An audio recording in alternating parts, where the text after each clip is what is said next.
তবে বীরকে কিন্তু আমি সত্যিই থ্যাংক ইউ বলতে চাই। ওর জন্যই তো জানতে পারলাম যে আপনি বেঁচে আছেন। আপনি তো আমার তনু ম্যাডাম। কিন্তু দেখুন, ও আবার আপনাকে নিজের ওভার ইমোশনাল কথায় ফাঁসিয়ে ভালোবাসার পাঠ পড়িয়ে ব্রেন ওয়াশ করে বুঝিয়ে শুনিয়ে ইন্ডিয়াতে নিয়ে যাবে, যেটা আমি হতে দেব না। কারণ ভালো তো আপনাকে আমি বাসি, তাই না? আপনি অন্য কারোর হাত ধরে চলে যাবেন না, নট ডান। তাই বীর আর তনুর এই চ্যাপ্টার এখানেই খতম।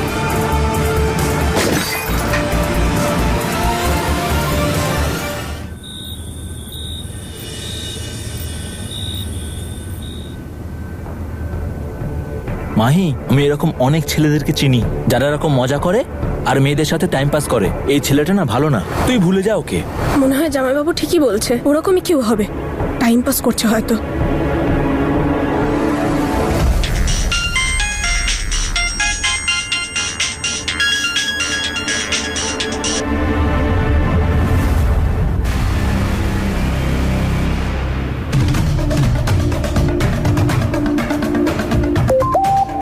মেসেজ পাঠাতে থাকবে। প্রথম দিকে তো খুব ভালো সেজেছিল, কি করছে এগুলো?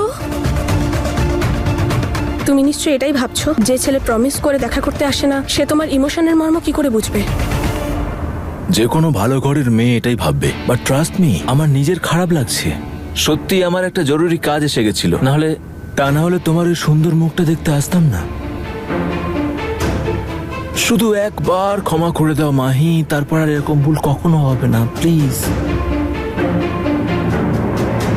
আমি তোমাকে ততক্ষণ মেসেজ করতে থাকবো মাহি, যতক্ষণ না তুমি আমাকে ক্ষমা করে দিচ্ছ। তার জন্য যদি গোটা রাত চলে যায় বা গোটা জীবন, দেখে নিও।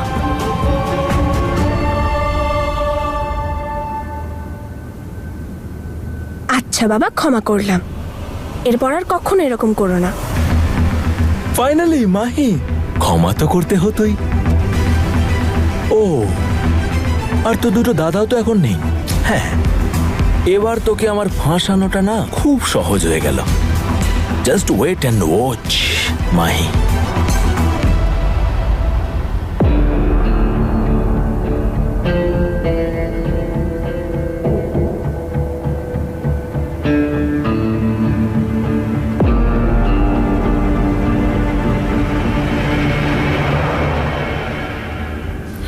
যাকে আমি ভালোবাসি তার জন্য যা করতে হয় আমি তাই করব।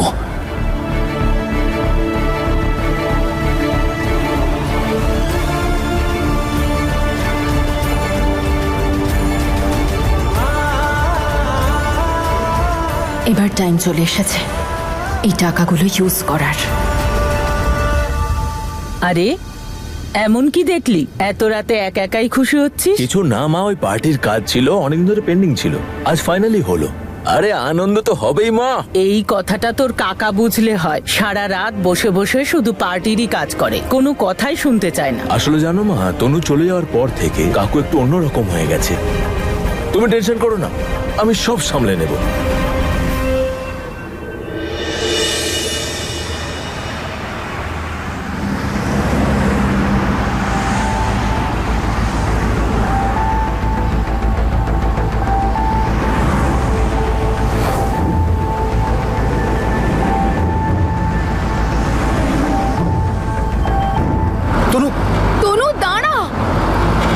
তনু, একবার কথাটা শুনে নাও। তনু,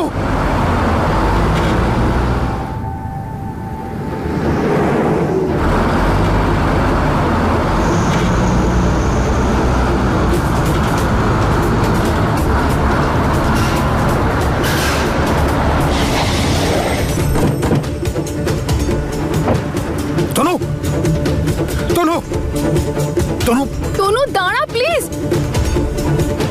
তনু, একবার কথাটা শুনে নাও। তনু, তনু প্লিজ দাঁড়াও। তনু, এটা নিজেদের বংশের কুলাঙ্গার বীর তনুর আশেপাশে মাছির মতো ভন ভন করে যাচ্ছে সারাক্ষণ, এখানে ওখানে। এদের জন্যই তনু ম্যাডামের চ্যাপ্টারটা ক্লোজ করতে হচ্ছিল আমাকে। এবারে মনে হচ্ছে আবার একবার দি এন্ড করতে হবে। তনু, তনু আমার কথাটা শোনো। তনু, তনু, কেন আসছো আমার পিছনে বীর? ইন্ডিয়াতে যেটা করেছিলে সেটা কম ছিল যে এখানেও চলে এসছো?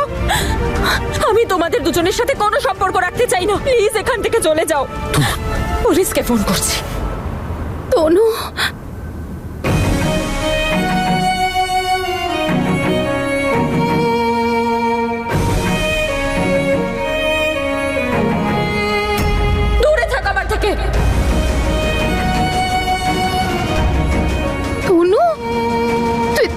কেন বিহেভ করছিস আমাদের সাথে? তুই এক মিনিট আমাদের কথাটা তো শোন, আমরা কি বলতে চাইছি। আমার দোষ, তোরা দুজন যা করেছিস তারপরে সব আমার দোষ। আর কি বলতে চাস তুই? হ্যাঁ, এমন কিছু আছে যেটা আমি জানি না, যেটা তুই শোনাতে চাস? নাকি আবার কোনো নতুন নাটক, নতুন ড্রামা শুরু করতে চলেছিস তুই? নাকি নতুন মিথ্যে বলবি?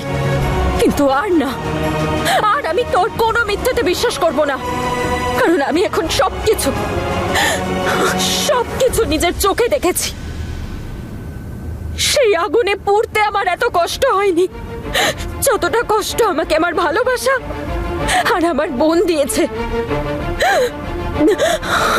তনু, আমি তোমায় কেন মারতে চাইবো? তুমি তো অঙ্গদের সাথে বিয়ে করে আমার জীবন থেকে চলে যাচ্ছিলেই, তাহলে আমি কেন মারতে চাইবো তোমাকে? কারণ তুমি সত্যিটা জেনে গেছিলে।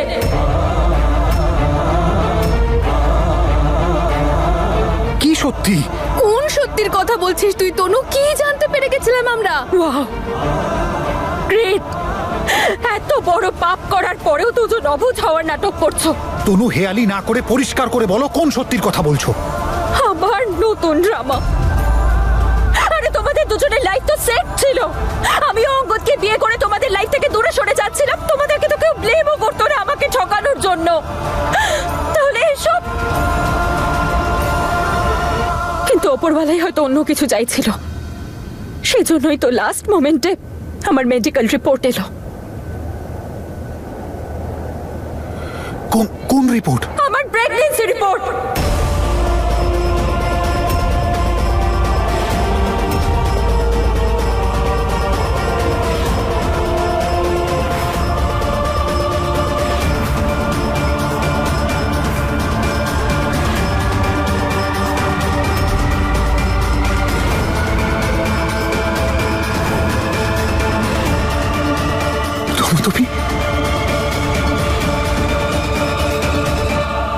তনু ম্যাডামের বাচ্চাটার কি হলো? আগুনে পুড়ে মারাটারা গেছে হয়তো, বা অ্যাবর্শন করে নিয়েছে। তনু ম্যাডামের কিচ্ছু হয়নি। ওপরওয়ালার আশীর্বাদ শুধু তনু ম্যাডামের উপরেই আছে। দূরে যাও আমার থেকে। যখন তোমরা জানতে পারলে যে আমি প্রেগনেন্ট, তখন ভয় পেয়ে গেলে না? তুমি ভাবলে যে তোমার আর জ্যাসমিনের এক হওয়ার মাঝে আমার বাচ্চা না বাধা হয়ে দাঁড়ায়, তাই তো? ফির সেই জন্য তোমরা আমাকে আগুনে পুড়িয়ে মারার প্ল্যানিং করলে। দুর্ভাগ্যবশত ওই আগুনের হাত থেকে আমি তো বেঁচে গেলাম, কিন্তু আমার সন্তানকে বাঁচাতে পারিনি।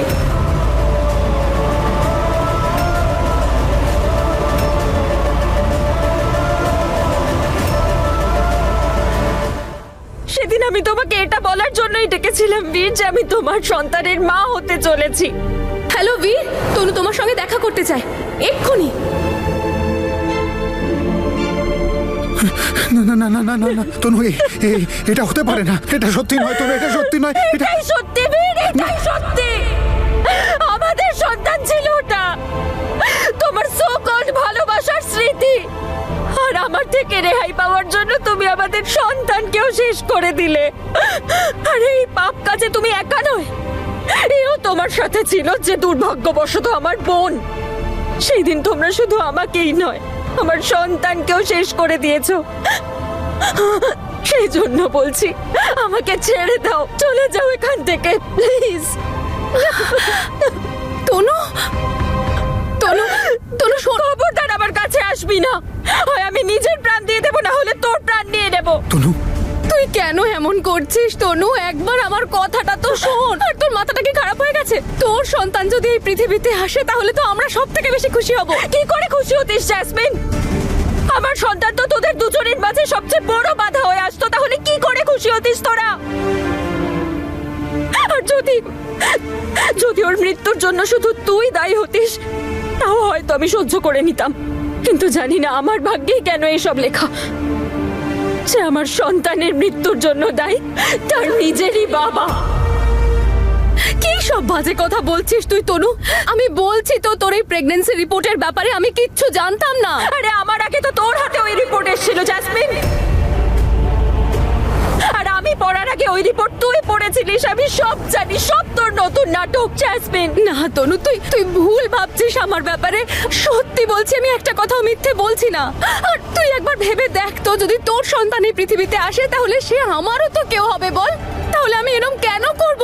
আমি মানছি যে আমি খারাপ, আমি খুব খারাপ, কিন্তু আমি এরকম করব যে অনেক হয়েছে। জ্যাসমিন প্লিজ থাম এবার। তোরা দুজন মিলে আমার সন্তানকে শেষ করেছিস, আর সেজন্য তোদেরকে আমি কখনো ক্ষমা করব না, কখনো না, কখনো না। তনু দিদি, এদের ওপর তোমার যদি সন্দেহ ছিল তো বাড়িতে বলতে পারতে না? তুমি তো জানো সবাই তোমাকে কতটা ভালোবাসে, আর তুমি এরকম করলে কেন? না অমৃত, তুমি বুঝবে না। যেটা আমি নিজে চোখে দেখেছি সেটা কেউ বুঝতে পারবে না। আমি আমার সন্তানকে হারিয়েছি অমৃত, এদের দুজনের জন্য। আর তারপর থেকে ভালোবাসার সম্পর্কের উপর থেকে বিশ্বাস উঠে গেছে। আমি নিজেকে এই পৃথিবীকে ঘৃণা করতে শুরু করেছিলাম। আরে আমি তো বেঁচেও থাকতে চাইনি, শেষ হয়ে যেতে চেয়েছিলাম। ভাগ্য সেটাও চাইনি, ওই আগুন থেকেও বেঁচে ফিরলাম। হয়তো জীবনে আরো অনেক কিছু দেখা বাকি, আর আমি তখনই ভেবে নিয়েছিলাম না, আমি এদের দুজনের সাথে আর এদের দুজনের সাথে জড়িত কারোর সাথে সম্পর্ক রাখবো না। তাই সবকিছু ছেড়ে আমি এখানে চলে এসেছি, আর নামহীন একটা জীবন বাঁচতে শুরু করেছি। কিন্তু এখন আমি খুশি। জীবনে আর কোনো দুঃখ, কোনো কষ্ট চাই না, আমি কোনো সম্পর্ক চাই না। আমি আমার জীবন নিয়ে খুশি। ওদের দুজনকে এখান থেকে নিয়ে যাও। আমি আর কারোর মুখ দেখতে চাই না, কারোর সাথে কোনো কথা বলতে চাই না। নিয়ে যাও প্লিজ, নিয়ে যাও প্লিজ। তনু তনু তনু তনু আমার কথা শোনো। তনু তনু আমার তনু, তুমি যেমনটা ভাবছো তেমনটা নয়।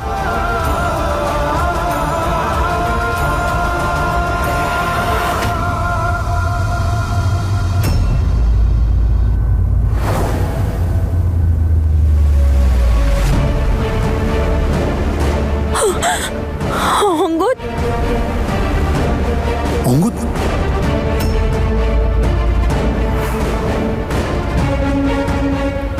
অঙ্গদ এখানে? অঙ্গদ আপনি?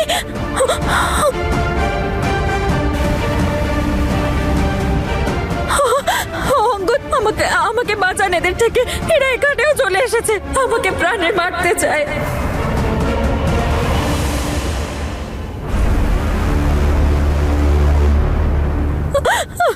প্লিজ আমাকে এখান থেকে নিয়ে চলুন। যাক ভালোই, তনু ম্যাডাম ওই আগুনের জন্য আমাকে নয়, ফির আর জ্যাসমিনকেই দোষী ভাবে।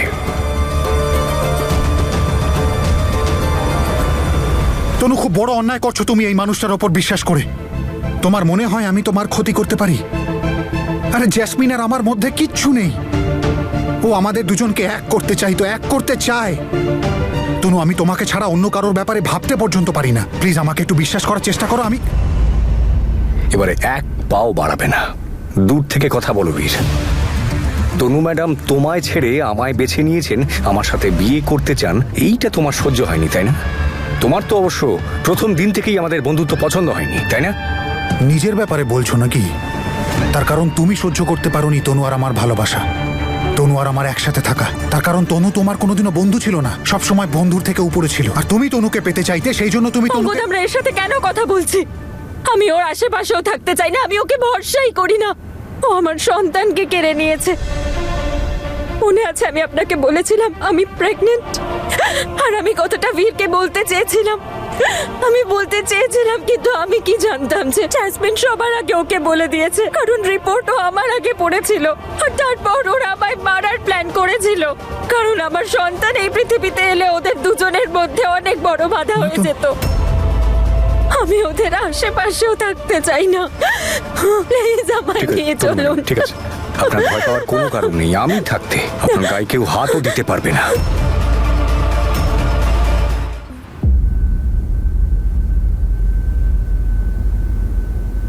কাকু এদিকে এসো। ভাই এদিকে আয়। কি ব্যাপার দাদা? কাকু এটা দেখো। আর এসব কিছু হচ্ছে আমাদের এমএলএ রূপঙ্কর বাবুর অপদার্থতার জন্য। আমি আপনাদের জমি ভুল লোকের হাতে যেতে দেব না, আপনাদের কথা দিচ্ছি আমি। কাকু ওদেরকে এবার আটকাতে হবে। এই সব কিছু নেক্সট ইলেকশনের প্রস্তুতি। আমাদের জয় ওদের সহ্য হচ্ছে না। রাজনীতিতে হাত গুটিয়ে বসে থাকলে হয় না ভাই, তাহলে মানুষ বিপক্ষের কথাই বিশ্বাস করে নেবে।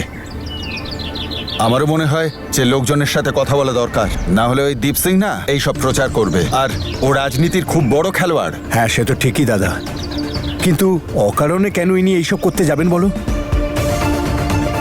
কিন্তু এটা কোন জমি আর কি ব্যাপারে কথা বলছেন উনি? সেটা তো জানি না, কিন্তু দেখলাম সামনেই দাঁড়িয়ে আছে।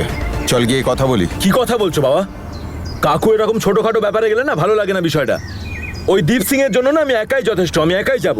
ঠিক আছে, কিন্তু বুঝে শুনে কথা বলিস, এমন কিছু করিস না যাতে ছোট বিষয়টা অনেক বড় হয়ে ওঠে।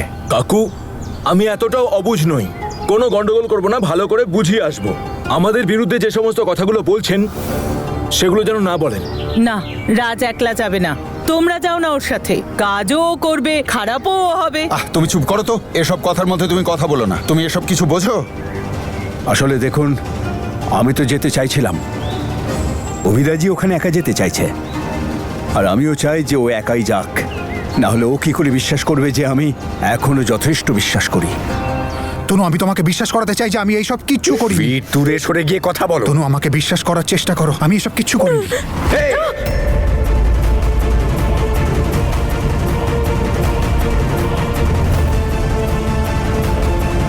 তনু, আমি শুধু তোমার সাথে কথা বলতে চাই।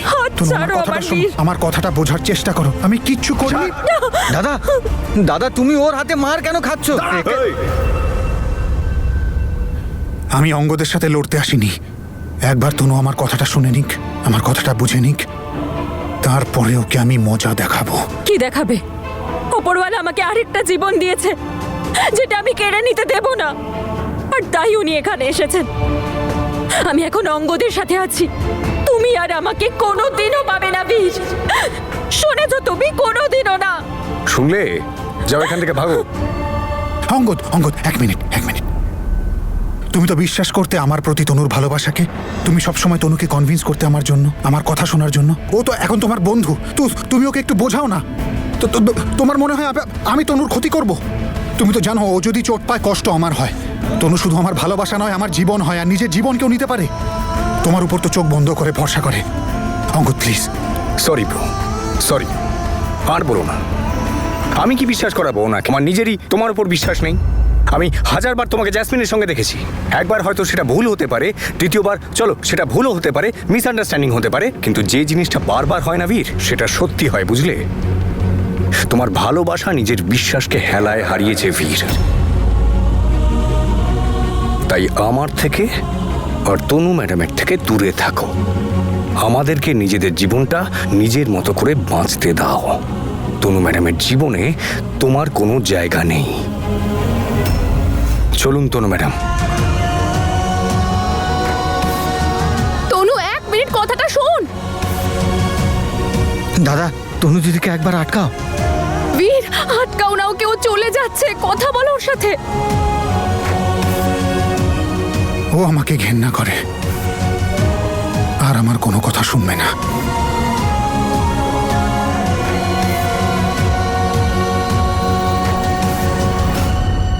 আমি বহুদিন ধরে আপনাদের সেবা করে আসছি, সেই জন্যে আজ গ্রামে যেটা ঘটছে সেটা চুপচাপ মেনে নেওয়া যায় না।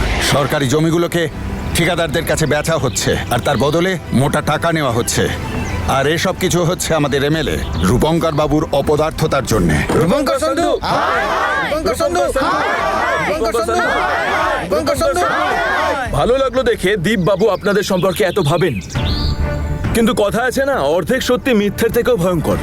যে জমির কথা বলছেন ওটা একটা বাঁজা জমি। এবার আপনারাই বলুন বাঁজা জমিতে কি কি না হতে পারে। আপনাদের কাছে চাষ করা ছাড়াও টাকা কামানোর অন্য অপশন থাকবে। এটাকে টাকা কামানো নয়, অন্যের কাছে গোলামি করা বলে। আসলে ও আর ওর কাকা তো নতুন এসেছে পলিটিক্সে, আর তাই জন্য ওরা এই সব কিছু লুটে নিতে চাইছে। আমরা দীপ বাবুকে খুবই বিশ্বাস করি, উনি আমাদের ক্ষতি কখনোই হতে দেবেন না। দীপ বাবু, দীপ বাবু, দীপ বাবু।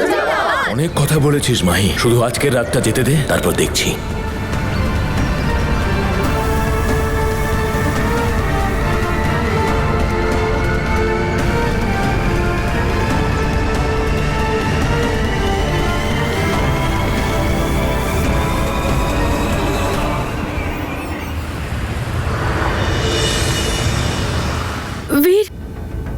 তোমার মনে হয় না যে এইসব কিছু অঙ্গদ করছে? ইচ্ছে করে করছে ওই সব কিছু। আর আমাদের বিরুদ্ধেও না সব উল্টোপাল্টা কথা ওই তনুর মাথায় ঢুকিয়েছে। আমার এখন প্রত্যেকটা কথা মনে পড়ছে, কিভাবে ও সব সময় তনুর পেছন পেছন ঘুরতো। আর তোমার মনে আছে হরিপুরের কথাটা, যখন ও আমাদের দুজনকে দেখেছিল? তুমি আমাকে তোমার কোলে নিয়েছিলে। অ্যান্ড আই এম শিওর বীর যে তারপর থেকে ওরা আমাদের দুজনকে যতবার একসাথে দেখেছে, তনু আমাদেরকে বারবার মিসআন্ডারস্ট্যান্ড করেছে। আর ইলেকশনের সময়ও বাবার চামচা হয়ে ঘুরছিল বাবার পেছন পেছন, যে আঙ্কেল আপনি চিন্তা করবেন না, আমি সব সামলে নেব, আপনি এই কাজটা ছেড়ে দিন, আমি সব কাজ করে রাখবো আপনার। কি মানে হয় এইসব কথার? আর যখন তুমি আশীর্বাদটা ভাঙলে তখন ওর উচিত ছিল পুরো বিষয়টাকে সামলে নেওয়ার। কই, এটা তো করেনি ও, উল্টে বিষয়টাকে আরো নষ্ট করেছে। আর এই বিষয়টা সুযোগ নিয়েও বাবার আরো কাছে চলে যায়। আমি তো বুঝতে পারি না ওর মাথায় চলেটা কি সব সময়। আর তারপর আবার বলে ও তনুকে ভালোবাসে। বীর, সবাই জানে যে তুমি ভালোবেসে প্রাণ দিতে পারো, কিন্তু অঙ্গদ ভালোবেসে প্রাণ নিতেও পারে। কারণ ওর ভালোবাসাটা ভালোবাসাই নয়, ওর প্রেমটা আসলে পাগলামি, জেদ। সেই জন্যই তো এত দিন ধরে ও তনুর পেছনে পড়ে আছে। আর তুমি দেখোনি তনু ওকে হ্যাঁ বলেনি বলে ওর ইগো হট হয়েছিল। কে জানে আর কি কি করতে চলেছে ও ভবিষ্যতে বীর, আমি তো আর কিছু বুঝতে পারছি না। মানছি এই সব কিছু সত্যি, এই সব অঙ্গদ করেছে, কিন্তু এই সব ও তনুকে পাওয়ার জন্যই করেছে, তাই না? এখন তনু তো ওর হতে চলেছিল, তাহলে ও তনুকে কেন মারতে চাইবে? কি হয়েছে, কেন হয়েছে, কে করেছে, কিচ্ছু বুঝতে পারছি না। যে আগুনটা শর্ট সার্কিটে লেগেছে, নাকি কোনো অ্যাক্সিডেন্ট ছিল, নাকি কেউ ইচ্ছে করে লাগিয়েছে, আমি কিচ্ছু বুঝতে পারছি না। আমার মনে হচ্ছে আমার মাথা ফেটে যাবে। জেসমিন, এই সব কিছু না আমার পাপের ফল। আমি কিচ্ছু। বীর, এখন এইসব ভাবার সময় নয় তোমাকে। তাহলে আর কি করব আমি? সবকিছু আমার চোখের সামনে ঘটছে আর আমি কিচ্ছু করতে পারছি না। তনু আমার চোখের সামনে দিয়ে চলে যাচ্ছে আর আমি পাথরের মতো দাঁড়িয়ে দাঁড়িয়ে দেখছি। ওকে আটকাতেও পারছি না। কেন? তার কারণ ও আমাকে ভরসা করে না। আর করবেই বা কেন? তার কারণ ওর ভরসা আমি বহুবার ভেঙেছি। এটাই পাপ আমার। কতটা খুশি ছিলাম আমি যখন তনু আমার সামনে এসে দাঁড়িয়েছিল। আমার মনে হয়েছিল যে দুর্ভাগ্য আমার পিছন ছেড়ে দিয়েছে, কিন্তু আমি কি আর জানতাম নাকি যে আমার ভাগ্য আরেকটা নোংরা খেলা খেলতে চলেছে আমার সাথে?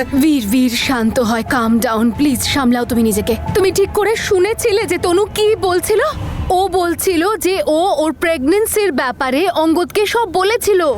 ও আমার সন্তানকে কেড়ে নিয়েছে। মনে আছে আমি আপনাকে বলেছিলাম যে আমি প্রেগনেন্ট?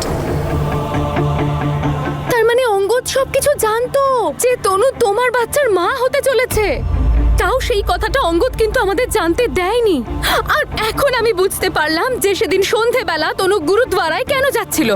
ও অঙ্গদের সঙ্গে দেখা করতে যাচ্ছিল, কারণ জাস্ট তার কিছুক্ষণ পরেই ও আমাকে বলল যে ও তোমার সঙ্গে দেখা করতে চায়। হ্যালো বীর, তনু তোমার সঙ্গে দেখা করতে চায় এক্ষুনি। হ্যাঁ, ইউ রাইট। তার মানে শুধুমাত্র অঙ্গদ জানতো যে তনু প্রেগনেন্ট। কারেক্ট। আর তনু নিজের প্রেগনেন্সির ব্যাপারে বলে বিয়ে ক্যান্সেল করার কথা বলেছে। আর অঙ্গদ এই কথাটা সহ্য করতে পারেনি, তার কারণ ও জানতো যদি সবাই এই ব্যাপারে জানতে পারতো তাহলে সবাই এটাই চাইতো যাতে তনু আর আমার বিয়েটা হয়। কিন্তু আমার বাচ্চাটা ওই শয়তানটার জন্য এই জগতের আলো দেখলো না। ওই শয়তানটা সবার আগে আমার বাচ্চাটাকে শেষ করলো, তারপর তনুকে জ্যান্ত পোড়াবার চেষ্টা করেছিল। ওই শয়তানটা জানতো যে তনু আমার সাথে দেখা করতে চায়, ও আমার অপেক্ষা করছে সেইখানে। সেই জন্য ও এমন প্ল্যান করেছে যাতে তনু সেই সময় সেখানে পৌঁছয় যখন আমরা দুজন একসাথে থাকবো, যাতে ও আমাদের দুজনকে দেখতে পায় এবং ওর মনে হয় যে এইসব আমরা করেছি।